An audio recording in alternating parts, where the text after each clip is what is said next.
Mes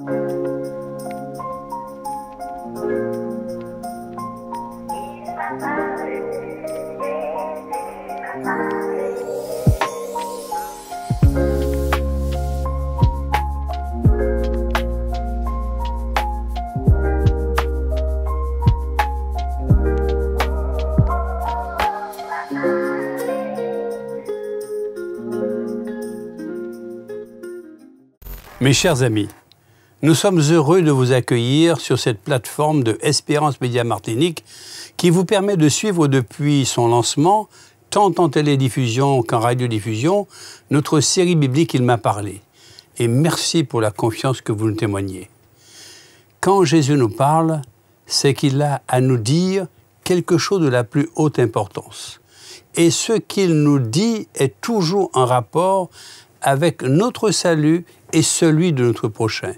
C'est ainsi que j'ai ressenti cette visite de Jésus dans le service de réanimation où je me trouvais en octobre 2021.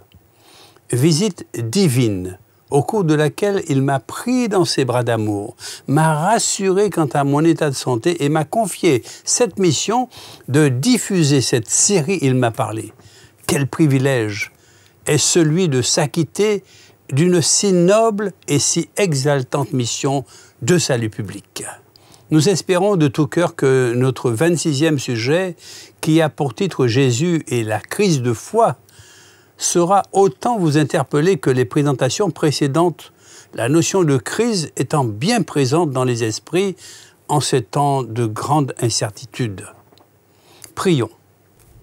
Merci une fois de plus, notre Dieu, notre Père, de nous accompagner par ton Esprit Saint pour une meilleure compréhension de ta parole de vérité. Puisses-tu toucher les cœurs et les consciences de tous ceux qui nous suivent en cet instant et qu'ils fassent avec toi une expérience de foi au nom de Jésus. Parler de crise, c'est faire état d'une situation donnée ou d'un événement inattendu qui peuvent avoir pour effet de créer en chacun d'entre nous des réactions imprévisibles. L'étymologie du mot « crise » en grec « krisis » signifie nécessité de discerner et de faire un choix. Un échec, une dépression ou une maladie constituent des crises qui nous indiquent qu'il faut changer quelque chose dans notre vie, qu'il est temps de procéder à un choix. Parce que ça ne peut plus continuer comme ça. Une crise équivaut à une rupture d'équilibre. C'est un événement social, médical ou personnel qui se caractérise par un paroxysme de souffrance, de contradiction ou d'incertitude pouvant provoquer des explosions de violence ou de révolte. Ainsi que vous le savez, les crises, elles sont multiples et d'origine très diverses. Mais connaissiez-vous celle qui sera l'objet de notre réflexion d'aujourd'hui, la crise de foie? Non pas la crise de foie qui est une inflammation du foie, qui se caractérise par une douleur abdominale aiguë et une sensation de malaise général, mais la crise de foie FOI. Une interrogation de Jésus en rapport avec une perte progressive de la foi nourrit encore notre réflexion.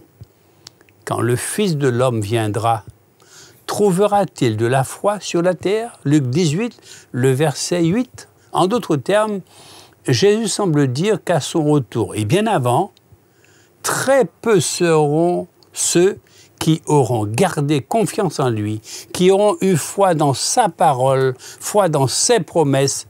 Mais qu'est-ce que la foi? Le mot foi vient du latin fides, qui signifie tout simplement confiance. En grec ancien aussi, le mot pistis signifie foi et confiance. C'est vrai, mes chers amis, que le mot foi est souvent associé à la religion, en particulier dans le vocabulaire chrétien. La question qui nous est souvent posée est la suivante: as-tu la foi? Comme si la foi était quelque chose de l'ordre d'un avoir, d'une possession, d'un bien dont on sent qu'il n'est pas évidemment de l'ordre du matériel. La foi est effectivement un bien spirituel, un trésor du cœur qui est en lien avec la confiance. Ma vie est-elle habitée de confiance ou de doute, d'inquiétude ou de calme? Dans la Bible, il est souvent question de foi, mais on pourrait tout aussi bien le traduire, vous l'aurez compris, par le mot confiance. La question « as-tu la foi ?» induit la question « crois-tu en Dieu ?» comme si la foi était nécessairement liée à Dieu. Or, la foi comprise comme une confiance dans un sens large nous invite peut-être plutôt à la comprendre comme une attitude intérieure. Lorsque des personnes s'approchent de Jésus, par exemple, il leur demande fondamentalement « Est-ce que tu me fais confiance ?» Autrement dit, « Est-ce que tu crois que je peux faire quelque chose pour toi ?» Suis-je prêt à croire que Dieu peut agir dans ma vie? Es-tu prêt à croire que Jésus-Christ peut faire quelque chose pour toi? La Bible, la parole de Dieu, proclame dans 1 Jean chapitre 4 au verset 8 que Dieu est amour et qu'il a des projets de bonheur pour nous. Voyez à quel point le Père nous a aimés. Son amour est tel que nous sommes appelés enfants de Dieu. Et c'est ce que nous sommes réellement. Voici pourquoi le monde ne nous connaît pas. Il n'a pas connu Dieu. 1 Jean 3, le verset 1er. D'accord. Par la foi, nous pouvons plus ou moins accepter l'idée d'un Dieu aimant. Mais comment vivre pleinement, comment vivre entièrement cette belle déclaration d'amour quand notre existence n'est qu'une montagne de difficultés? Pouvons-nous tout accepter de l'existence, avec l'assurance, la confiance fondamentale et profonde de se savoir aimé, porté et béni par le Dieu de tout amour? Comme cela a été dit précédemment, la Bible nous renvoie à la notion de confiance en Dieu, puisque le mot foi peut aussi être traduit par le mot confiance, que ce soit en grec ou en latin, dans le texte original. Aussi, on se rend compte lorsqu'on parcourt les pages du Saint-Livre, la Bible, que souvent, lorsque Jésus rencontre les personnes et qu'elles lui demandent de faire quelque chose pour elles, en retour, il le demande « Est-ce que tu as la foi ?» selon les traductions habituelles. Or, si nous choisissons la traduction par le mot « confiance », nous pourrions alors entendre « Est-ce que tu as confiance ?» ou « Est-ce que tu me fais confiance ?» Autrement dit, encore, as-tu suffisamment de confiance en toi, en moi, en la vie, en Dieu, pour recevoir ce que tu demandes? En d'autres termes, Jésus te dit, « J'ai pour toi une parole bienfaisante. J'ai pour toi un geste d'amour, un geste de guérison, un geste de paix ou de réconciliation. Es-tu prêt à recevoir tout ce que je suis prêt à t'offrir? » La foi, la confiance en Dieu est dans ce sens une forme de lâcher-prise et d'ouverture du cœur pour recevoir les bénédictions de Dieu. C'est une posture intérieure de vie. Êtes-vous habité par la confiance ou par la peur, par l'inquiétude, par le stress? Votre histoire de vie va en effet conditionner cette posture selon ce que vous avez vécu. Car toute vie humaine est faite d'obstacles, de difficultés, d'épreuves. Concernant les personnes qui disent avoir perdu la foi, on découvre très souvent des histoires dramatiques. Comme si soudain la confiance était rompue suite à un décès, à une maladie, à un accident. Dieu aurait pu empêcher cela, mais il n'a rien fait. Face au drame vécu, la réaction est souvent celle de culpabiliser Dieu et de lui tourner le dos. Et c'est à partir de difficultés régulières que s'installe la crise de foi. Et pourtant, quelque chose en vous s'interroge, vous appelle à faire confiance à plus grand que soi. Aussi, lorsqu'une personne parle avec nostalgie de cette foi perdue, c'est bien que la foi est toujours là, présente en demande de retour. Car une vie vécue dans la confiance est une vie vécue pleinement dans toutes ses dimensions. Perdre la foi, est-ce normal? Est-ce grave? Pourquoi cela arrive-t-il?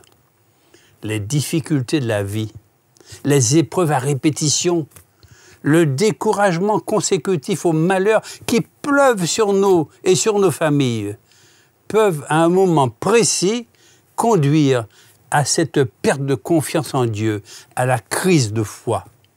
Par contre, abandonner la foi est un acte délibéré, une action consciente due à une perte totale de confiance en Dieu et plus encore au report de sa confiance sur quelqu'un ou sur quelque chose d'autre.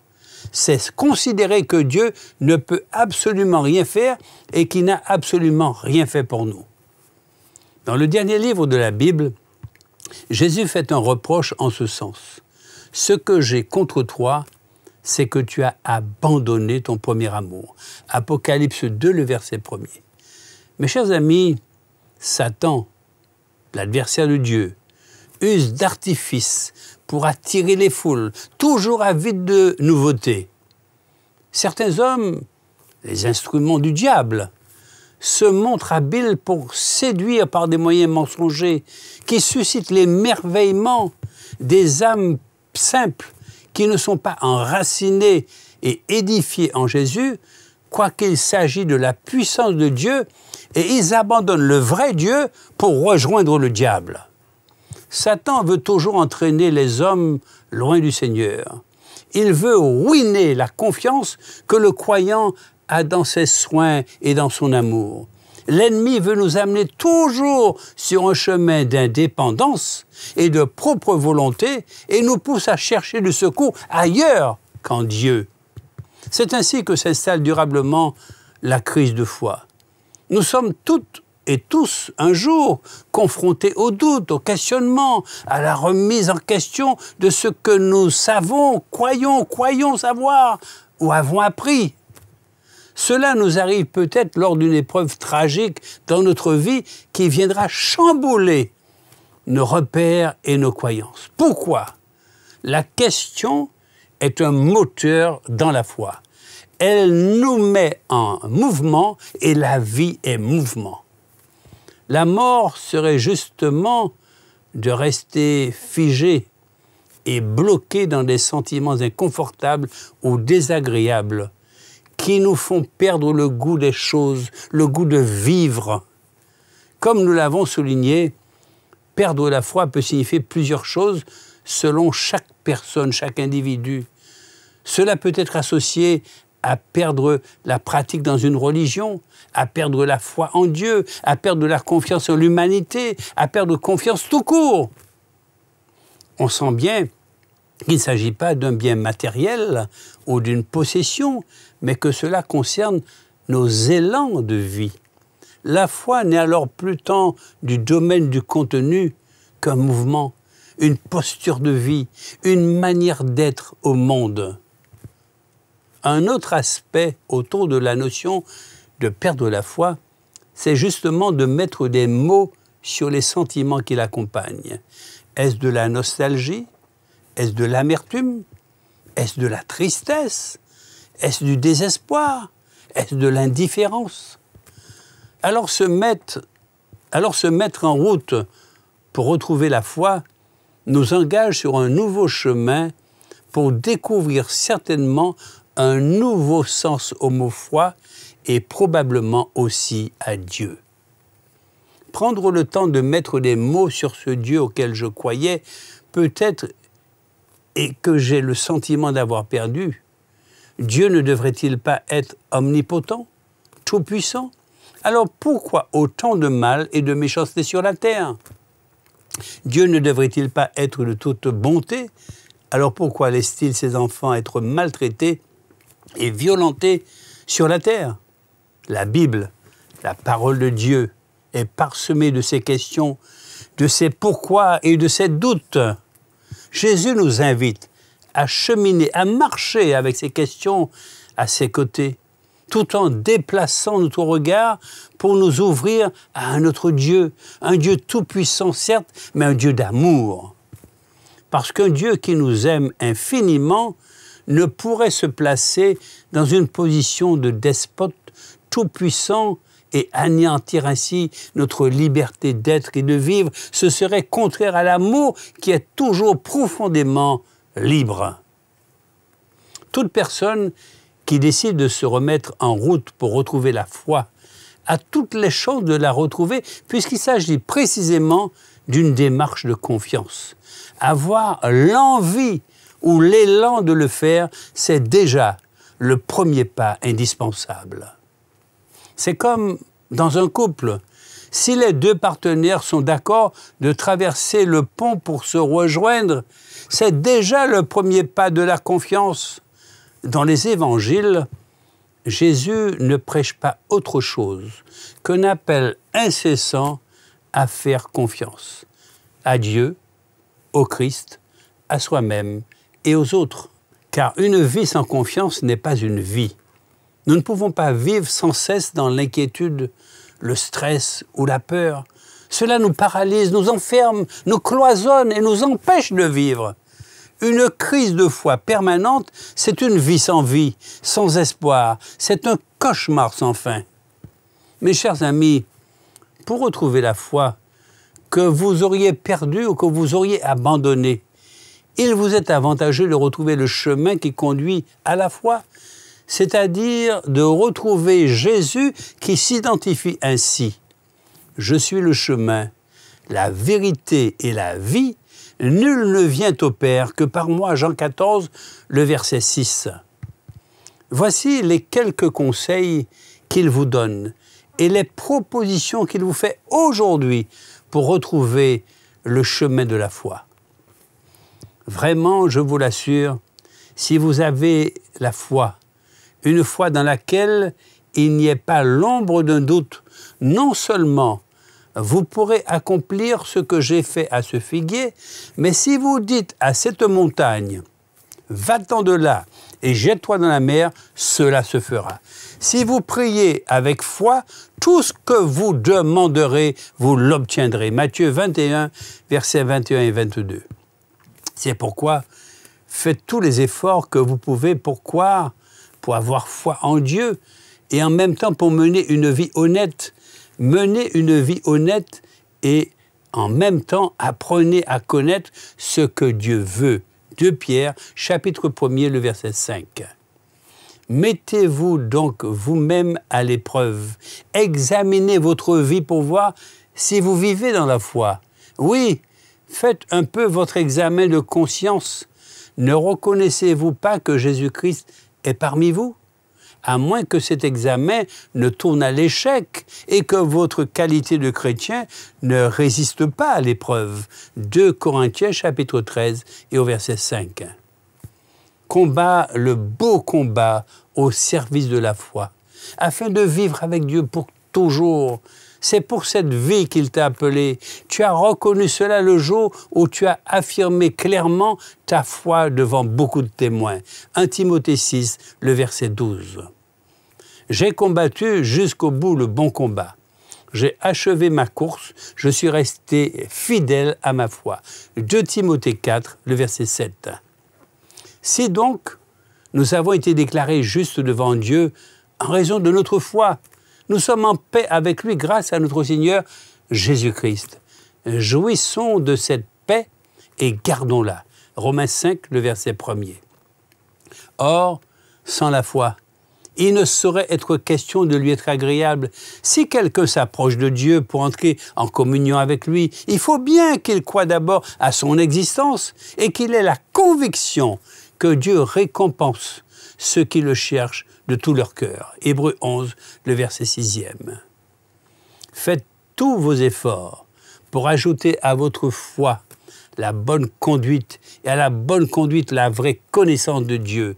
2 Pierre, chapitre 1er, et au verset 5. Lire ou entendre les conseils et les enseignements de Jésus avec un regard neuf pour reconquérir votre foi perdue ou branlante, c'est l'objectif de cette série biblique qu'il m'a parlé. Sentez là aussi, mes chers amis, toute l'énergie d'amour qui se dégage de la parole et des actes de Jésus-Christ. Pourquoi ne pas tenter cette aventure hors du commun qui est de mettre en pratique l'Évangile, c'est-à-dire la bonne nouvelle du salut en Jésus. Accepter d'aimer et d'être aimé pleinement, entièrement et sans condition, comme tout autre être humain. Quel que soit votre degré de crise de foi, et quelles qu'en soient les raisons, vous pouvez encore découvrir ou redécouvrir la présence de Dieu, cette présence d'amour qui nous entoure, qui nous traverse, qui nourrit notre cœur et qui contient tout grâce au sacrifice de Jésus-Christ, notre merveilleux Sauveur, le réanimateur de la foi chancelante, le récupérateur de la foi perdue. Et je dis à cela, Amen. Nous allons prier. Notre Dieu, notre Père, merci d'assumer toute la responsabilité de ramener à la maison en toute sécurité les enfants égarés. Merci pour l'accent qui est mis dans ta parole sur la bonté et la fidélité de notre Sauveur Jésus, celui qui peut nous garder de toute chute et nous faire paraître devant ta gloire irréprochable et dans l'allégresse. Merci encore à toi, notre Dieu d'amour, qui nous a sauvés par Jésus-Christ, notre Seigneur, et à qui appartiennent la gloire, la majesté, la force et la puissance avant tous les temps, maintenant et pour l'éternité. Amen. Mes chers amis, le prochain sujet, le 27e de notre série biblique Il m'a parlé, s'intitule « Jésus et la perte d'identité ». Sujet dont la présentation tournera autour de notre appartenance et de notre identité. À bientôt.